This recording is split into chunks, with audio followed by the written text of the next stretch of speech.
하나님의 평강이 여러분 가운데 날마다 가득하시기를 간절히 축원합니다. 벌써 2020년이 한 달도 채 남지 않았습니다. 한 해 중 이맘때가 되면 언제나 시간이 가장 빨리 흐른다라는 것을 느끼지만 올해는 유독 코로나19라는 사건으로 인해 예년보다 더욱 빠르게 시간이 흐르는 듯합니다. 그 중에서도 어제 수능을 치른 수험생들은 이 시간을 더욱 치열하게 또 바쁘게 마음 졸이면서 보냈으리라 생각합니다. 그동안 이 시험을 치르기 위해서 수고하고 애쓴 우리의 자녀와 학생들에게 하나님의 따스한 위로의 손길이 가득하기를 축원합니다. 오늘은 한 가지의 질문으로 말씀을 시작하고자 합니다. 여러분은 이 자리에 어떻게 오셨습니까? 이 질문에 답을 하기 위해 우선 지금 우리가 거하고 있는 이 자리가 어떤 자리인지 그 의미에 대해서 생각해 보아야만 합니다. 경기도 남양주시 두물로 28번 길에 위치한 이 로건교회라는 공간적인 장소를 의미하는 것인지, 아니면 2020년 그 중에서도 마지막 달인 12월의 네 번째 날 저녁 9시 6분을 가리키고 있는 시간적인 의미인지, 혹은 우리의 인생을 통해서 우리가 어떻게 현재의 모습으로 이렇게 설 수 있게 되었는가에 대한 철학적인 자리를 묻는 것인지 우리는 생각해 보아야만 합니다. 바쁘게 흘러가는 시간 속에서 우리는 그 시간을 다른 데 쓰지 않고 예배를 위해 또 기도와 간구를 위해 선택함으로 이 자리, 이 장소에 나아왔습니다. 그러나 우리의 일생을 기점으로 생각했을 때 현재 우리가 이처럼 예배를 지키며 많은 인생의 갈래 중에서도 성도이자 그리스도인으로 설 수 있었던 것은 온전한 우리의 선택이라고 말하기보다는 뭔가 다른 힘이 우리를 인도했음을 깨닫게 됩니다. 교회 안에서 성도로 살아가며 우리는 참 다양한 사람들과 삶을 공유합니다. 그 삶의 이야기를 함께 나눕니다. 그리고 때론 우리가 어떻게 현재 이러한 모습으로 서게 되었는지에 대해 서로 이야기를 나누면서 언제나 그 안에 하나님의 특별한 섭리가 있었음을 서로 고백하고 깨닫게 됩니다. 저 역시 이러한 하나님의 특별한 은혜 가운데, 인도하심 가운데 이 자리에 서 있습니다. 저는 남쪽의 작은 도시에서 자라왔지만 제가 평생 한 번도 들어보지도 못했고 경험해보지도 못했던 이 별내라는 지역에서 목사로 섬기며 여러분에게 하나님 말씀을 전하게 되리라고는 한 번도 생각해 보지 못했습니다. 그러나 분명히 하나님의 은혜가 있었고 섭리가 있었기에 저는 이 자리에서 여러분을 마주하고 있습니다. 그리고 저만이 아니라 이 자리에 함께하고 있는 여러분 모두가 다 하나님의 그런 섭리 가운데, 하나님의 인도하심 가운데 이 자리에 함께 모여 예배드리고 있습니다. 그 과정이 극적이고 변화무쌍한 시간이었든지 아니면 잔잔한 강물과 같이 평탄한 과정을 거쳐 흘러왔든지 우리는 모두 다 하나님의 은혜, 하나님의 인도하심 가운데 이 자리에 함께하고 있습니다. 이러한 하나님의 섭리와 역사는 일상의 삶의 자리보다는 복음이 선포되는 선교의 현장에서 더욱 분명하게 드러납니다. 선교의 자리에 위치해 있을 때에 생동하는 하나님의 임재를 우리는 느끼게 됩니다. 그러나 우리가 은혜라고 고백하는 하나님의 섭리였고 하나님의 인도하심이었다라고 그렇게 고백하는 이 과정은 이미 지나쳐온 우리에게는 돌아보았을 때 은혜라고 말할 수 있는 그런 모습이지만 때로는 그 과정이 하나님의 선하심을 느끼기에는 너무나 아프고 고통스럽고 외롭고 억울한 희생과 좌절의 경험일 수도 있습니다. 세계 곳곳에서 오랜 시간 펼쳐진 선교 현장의 일을 증명하고 있으며 무엇보다 우리나라에 어떻게 복음이 증거되고 말씀이 들려지게 되었는지를 생각해 보면 그 이야기를 단번에 깨닫게 됩니다. 서울 마포구에 있는 양화진에 가면 이러한 희생을 감수하며 복음을 위해 헌신한 외국인 선교사들의 묘원이 마련되어 있습니다. 또 경기도 용인에 가면은 한국 기독교 순교자 기념관이 있는데 이곳 역시 이러한 하나님의 역사를 위해서 희생하고 그렇게 자신의 삶을 감수해야만 했던 많은 신앙의 선배들의 이름과 그 삶의 행적들이 기록되어 있습니다. 오늘 우리가 함께 읽은 사도행전 역시 이처럼 희생을 기반으로 한 하나님의 역사를 증거하고 있습니다. 오늘 본문 19절의 말씀을 우리가 함께 읽어보겠습니다. 그때 스데반의 일로 일어난 환란으로 말미암아 흩어진 자들이 베니게와 구브로와 안디옥까지 이르러 유대인에게만 말씀을 전하는데. 여러분도 잘 아시다시피 스데반은 예루살렘 교회에서 세워진 최초의 7 집사 중 한 명이었습니다. 그가 이처럼 집사의 직분을 처음으로 받을 수 있었던 것은 그가 믿음과 성령이 충만한 사람이었기 때문이었습니다. 스데반은 이 직분을 받고서 나태해지거나 교만해지지 않았습니다. 오히려 더욱 열심과 충성으로 이 직분을 잘 감당하는 모습을 보여주었습니다. 그가 어떤 일을 했는지, 어떤 삶을 살았는지에 대해서 사도행전 6장과 7장에서 그 내용을 자세하게 설명하고 있습니다. 이 중에서 사도행전 6장 8절에서 10절의 말씀을 함께 읽어보겠습니다. 스데반이 은혜와 권능이 충만하여 큰 기사와 표적을 민간에 행하니 이른바 자유민들 즉 구레네인 알렉산드리아인 길리기아와 아시아에서 온 사람들의 회당에서 어떤 자들이 일어나 스데반과 더불어 논쟁할세 스데반이 지혜와 성령으로 말함을 그들이 능히 당하지 못하여. 아멘. 스데반은 충만한 은혜와 권능을 힘입어 기사와 표적을 곳곳에 행하였습니다. 하나님께서 사도들에게 역사하셨듯이 이 스데반에게도 함께 하셨고 그 권능을 드러내어 주셨습니다. 그리고 이러한 사역을 방해하고 논쟁하는 세력들이 일어나 스데반과 이렇게 다투려고 할 때에 오히려 이를 통해 하나님께서는 스데반을 더욱 강하게 붙드심으로 지혜와 성령으로 말씀하게 하셨고 그렇게 하나님의 증거를 드러내게 했다라고 이 말씀은 우리에게 이야기해 주고 있습니다. 이러한 사건 때문에 스데반은 공회에 끌려갔습니다. 하지만 공회에 끌려가서도 그는 전혀 위축되지 않고 그곳에서 분명하고도 단호한 목소리로 하나님의 역사와 복음에 대해서 낱낱이 증거하였습니다. 예수님의 죽으심에 대해서 조명하며 이에 대해 듣는 회중으로 하여금 회개를 촉구하는 목소리를 힘주어 내었습니다. 이처럼 하나님을 온전히 의지하였고 성령의 인도하심에 순응하여 복음을 담대하게 전했던 스데반, 그에게는 어떤 보상이 기다리고 있었을까요? 스데반의 헌신과 수고에 하나님께서는 어떻게 갚아주셨을까요? 성경은 그의 스데반의 헌신과 수고에 하나님께서 합당한 보상, 우리가 기대하는 아름다운 보상으로 허락하지 않으셨다는 것을 너무나 잘 알고 있습니다.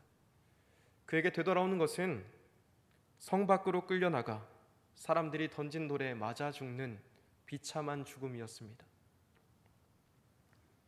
또한 이와 같이 스데반이 돌에 맞아 죽는 사건은 그것 자체만으로도 정말 큰 비극이었지만 이를 기점으로 예루살렘 교회에는 더 큰 시련과 박해가 이어지게 되었습니다.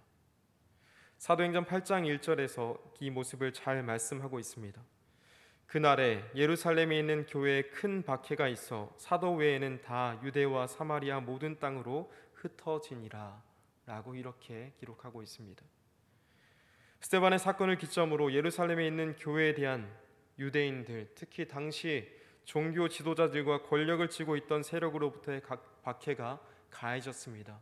그 박해가 얼마나 심각했는지 오늘 말씀은 큰 박해, 헬라어로는 메가라는 단어를 써서 그렇게 엄청난 박해가 시련이 함께 하였다라고 말하고 있습니다.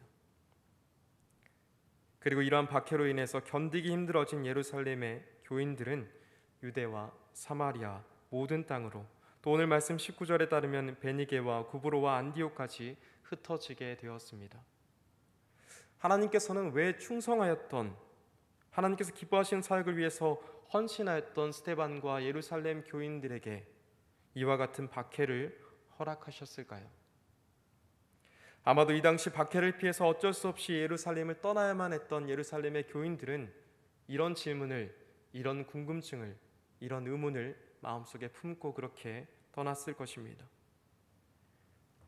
예루살렘 교회, 이곳은 참 많은 사연과 기록, 또 놀라운 경험과 은혜의 고백이 있는 현장이었습니다. 사도들에게 있어서 예루살렘이라는 장소는 스승이신 예수님께서 억울하게 잡혀서 십자가에 달려 죽으신 공포가 있는 그런 의미가 있는 곳이었습니다.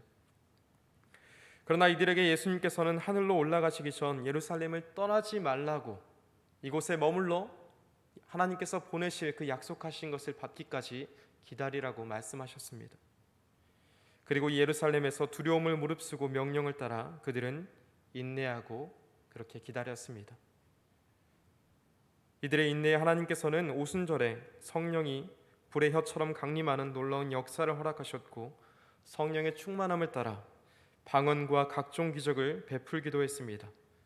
게다가 베드로와 요한을 필두로 하는 사도들의 역사를 통해서 믿는 사람들이 날로 더해져가는 그런 놀라운 부흥의 역사 또한 이들은 예루살렘에서 경험했습니다. 그렇게 예루살렘의 교인들은 예루살렘에 머무는 것을 자랑스럽게 여겼습니다. 그들의 신앙은 뜨거웠고 순수했으며 헌신을 위해 열정이 가득하였고 삶에는 언제나 기쁨과 감격이 있었고 놀라운 하나님의 역사에 대한 순전한 믿음의 고백이 그들 가운데 머물렀습니다. 그런 이곳을 모이기에 온 힘을 다해서 그렇게 살아왔던 예루살렘을 떠나야만 하는 상황, 그들은 이것을 쉽게 용납할 수가 없었습니다. 받아들이기 힘든 아픔이었을 것입니다. 이들을 왜 지켜주지 않는지에 대한 하나님에 대한 원망과 복잡한 심경이 느껴지는 그런 순간을 지금 이들은 마주하고 있었습니다. 올해 코로나19라는 여전히 진행 중인 이 사건을 계기로 한국교회는 참 많은 변화를 겪어가고 있습니다. 성경에서 등장하는 이런 이야기들, 한국교회사에 기록되어 있는 종교적인 탄압과 박해에 대해서, 또 예배를 마음껏 드릴 수 없는 안타까운 선교제의 상황에 대해서 우리는 많이 익히 들어왔지만 그 일이 실제로 현재 우리가 머물고 있는 이 삶의 자리에 있으리라고는 전혀 생각해 보지 못했을 것입니다. 지금 이곳에서 예배를 마음껏 드리지 못하고 우리가 신앙에 따른 결정과 자유를 누리지 못하는 그런 제한을 우리는 지금 경험하고 있습니다.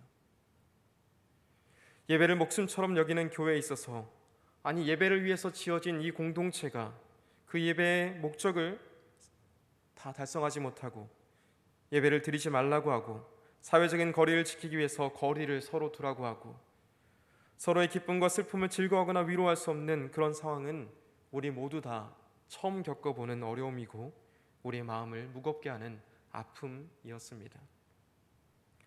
그렇게 우리 역시 예루살렘을 떠나 여러 지역으로 흩어져야만 했던 오늘 말씀의 주인공들과 같이 왜 하나님께서 우리에게 이처럼 시련을 허락하실까?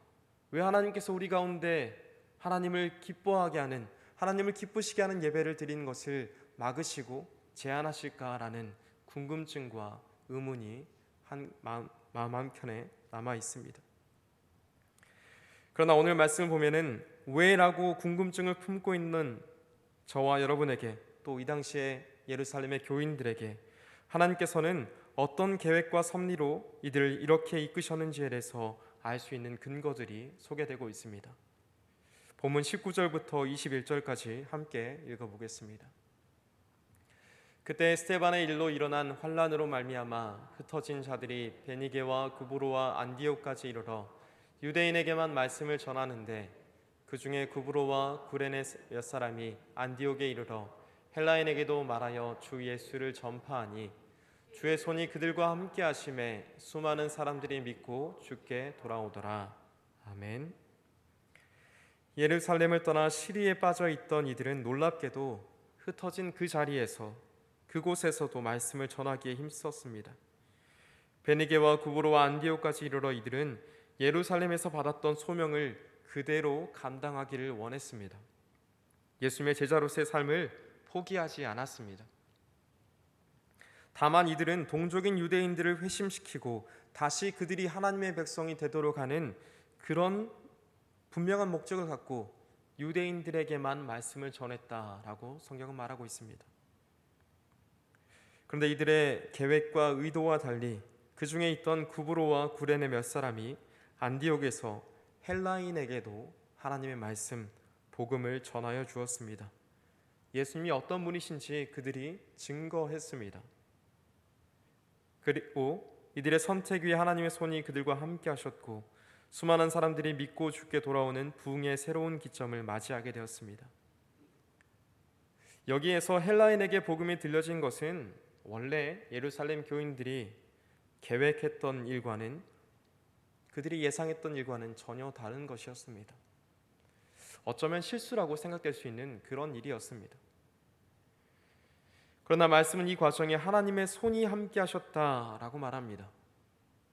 하나님께서 사람들에게 믿음을 허락하셨고 죽게 돌아오는 놀라운 일이 일어났음을 증거하며, 이것이 바로 하나님께서 왜 이들을 예루살렘을 벗어나 흩어지게 하셨는지에 대한 질문의 답이라고 말씀하고 있습니다.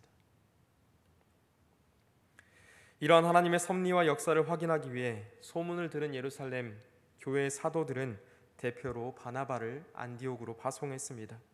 말씀 23절과 24절 함께 읽어보겠습니다. 그가 이르러 하나님의 은혜를 보고 기뻐하여 모든 사람에게 굳건한 마음으로 주와 함께 머물러 있으라 권하니, 바나바는 착한 사람이요 성령과 믿음이 충만한 사람이라 이에 큰 무리가 주께 더하여지더라. 아멘. 이방 지역인 안디옥에 복음이 전파되고 하나님의 손이 일하심으로 믿는 사람들이 생겨난다는 그 소문이 정말인지 확인하고자 안디옥에 찾아온 바나바는 그 광경을 보고 하나님의 은혜라고 고백했습니다. 그리고 그 광경을 기뻐했습니다. 바나바는 하나님의 사역을 뜨겁게 경험한 사람이었습니다. 성령의 충만함이 무엇인지 맛보아 안 사람이었습니다. 하나님이 일하시는 역사 현장에 그렇게 한가운데 섰던 사람이었습니다. 그랬던 바나바가 이전에 경험해 보지도 못했고 상상하지도 못했던 이방인에게 복음이 선포되고 회복이 일어나는 것을 보면서 그 상황을 부정하거나 외면하려고 하지 않았습니다. 자신들의 계획에서 벗어난 일이라고 하면서 이것은 수정되어야 하고 바르게 통제되어져야 된다라고 말하지 않았습니다. 오히려 바나바는 기뻐했습니다. 이것은 전적인 하나님의 은혜라고 그는 밝혔습니다. 즉 사람의 손길이 한 것이 아니라 하나님이 하신 일이라고 그는 고백하고 있었습니다. 그리고 이러한 은혜를 경험한 안디옥의 성도들에게 그는 이렇게 권하였습니다. 굳건한 마음으로 주와 함께 머물러 있으라. 이 표현이 메시지 성경에는 이렇게 기록되어 있습니다. 같이 읽어보겠습니다. 그는 적극적으로 그들과 함께하면서 그들을 지원했고 남은 평생을 지금과 같이 살도록 그들을 권면했다. 바나바에게 있어서 안디옥에 모인 성도들, 즉 이들이 헬라인이라는 그 문제, 인종이라는 것, 문화라는 것, 삶의 행동 방식은 전혀 문제가 되지 않았습니다. 이미 하나님께서 이들을 받으셨기 때문에, 은혜로 이들을 선택하시고 구원하셨기 때문에, 이들을 성도가 되게 하셨기 때문에 그것만으로 그들을 적극적으로 지지했습니다. 지금 이들의 선택과 신앙의 모습이 지켜내는 것만으로 충분하다라고 그들을 칭찬하고 인정해 주었습니다. 이런 바나바의 모습을 가리켜 성경은 이어지는 말씀으로 이렇게 평가했습니다. 바나바는 착한 사람이요 성령과 믿음이 충만한 사람이라 이에 큰 무리가 주께 더하여지더라. 자신의 생각과 판단에 따른 선입견이 아니라 하나님의 은혜를 있는 그대로 바라볼 수 있던 그 사람, 은혜로 세워진 이들을 조금은 자신과 다르지만 있는 모습 그대로 인정하고 받아들였던 사람, 이 사람 바나바를 가리켜 성경은 착한 사람, 성령과 믿음이 충만한 사람이라고 표현하고 있습니다. 사랑하는 성도 여러분, 저와 여러분도 바나바와 같이 착한 사람, 성령과 믿음이 충만한 사람이라고 하나님께 인정받는 그런 삶을 살기를 축원합니다. 그리고 이러한 우리의 모습을 통해서 말씀과 같이 큰 무리가 주께 더하여지는 놀라운 사역이 우리 삶 가운데 이어지기를 축원합니다. 마지막으로 25절과 26절의 말씀도 같이 읽어보겠습니다. 바나바가 사울을 찾으러 다소에 가서 만남에 안디옥에 데리고 와서 둘이 교회에 1년간 모여 있어 큰 무리를 가르쳤고 제자들이 안디옥에서 비로소 그리스도인이라 일컬음을 받게 되었더라. 아멘. 이 말씀에서도 바나바의 착함과 충만한 성령과 믿음에 대해서 증거하고 있습니다. 바나바는 예루살렘 교회에 가해진 박해의 원흉이었던 사울을 찾으러 다소에 갔습니다. 그리고 그를 만나 그를 데리고 안디옥으로 함께 와서 둘이 함께 교회 1년간 머무르면서 하나님께서 허락하신 새로운 공동체를 가르쳤습니다. 그리고 이들을 통해서 비로소 그리스도를 따르는 사람들, 그리스도인이라는 그 놀라운 칭호가 생겨나게 되었다라고 성경은 우리에게 가르쳐주고 있습니다. 사랑하는 성도이자 그리스도인으로 살아가는 여러분, 우리를 드러내는 이 그리스도인이라는 칭호에는 이처럼 깊은 의미가 내포되어 있습니다. 바나바와 같은 착함이, 성령과 믿음의 충만함을 따르는 삶이 나의 계획과 경험을 따르는 그런 삶이 아니라 하나님의 섭리와 은혜를 기뻐하며 받아들일 줄 아는 순종이 이 그리스도인이라는 이름 가운데는 내포되어 있습니다. 바라기는 저와 여러분 모두가 이 그리스도인이라는 이름에 걸맞는 아름다운 신앙으로 하나님 앞에 세워져 가기를 주님의 이름으로 축원합니다. 이제 말씀을 맺고자 합니다. 오늘 우리가 함께 읽은 이 말씀, 그리고 사도행전 전반에 걸쳐서 하나님의 역사가 어떻게 이루어져 가는지 그 방향성과 원리를 우리에게 가르쳐주고 있습니다. 하나님의 은혜로 말씀이라는 반석 위에 예수 그리스도란 놀라운 구원의 이름을 붙들고 살아가는 교회와 그리스도인이 어떻게 세워지고 어떻게 지금 우리에게까지 이어질 수 있었는지 그 시작을 우리에게 이야기하고 있습니다. 그 이야기는 예수님의 약속을 따라서 모이게 힘쓰는 것에서부터 시작합니다. 약속을 신뢰하여 모이는 회중 가운데 하나님께서는 성령과 역사를 허락하여 주십니다. 그러나 열정적으로 모이는 것만이 하나님의 섭리를 뜻하지 않습니다. 모이는 것과 더불어 흩어지는 과정을 이 말씀은 우리에게 이야기하고 있습니다. 모이는 것이 너무나 즐거웠던, 감격과 감동이 있었던 예루살렘 교회, 만약 이들에게 하나님께서 스데반을 통한 그 박해의 과정을 허락하지 않으셨다면 복음은 결코 안디옥까지, 또 지금 우리가 살아가는 이 땅까지 선포되거나 전파되지 않았을 것입니다. 이들이 하나님의 뜻을 따라 이유는 알지 못했어도 흩어져서 그 자리에서 여전히 성도답게, 제자답게 사명을 감당하였을 때 하나님께서는 이들의 삶을 통하여서 하나님의 나라가 확장되어가는 놀라운 역사를 허락하여 주셨습니다. 오늘 우리의 삶의 현장을 되돌아봅니다. 코로나19로 인해서 우리는 우리에게 익숙한 교회라는 공동체에서의 모임과 활동에 많은 제약을 경험하게 되었습니다. 모이기에 힘쓸 수 없는 과정을 만나게 되었습니다. 그리고 자연스럽게 가정으로 우리의 삶에서 예배를 경험하고 우리의 이웃과 만나게 하시는 하나님 사람들의 삶을 걱정하고 살피게 되었습니다. 교회를 중심으로 살아가던 우리의 신앙에서 조금은 더 낮은 우리의 삶의 자리로 그 중심을 옮겨지고 흩어지게 하셨습니다.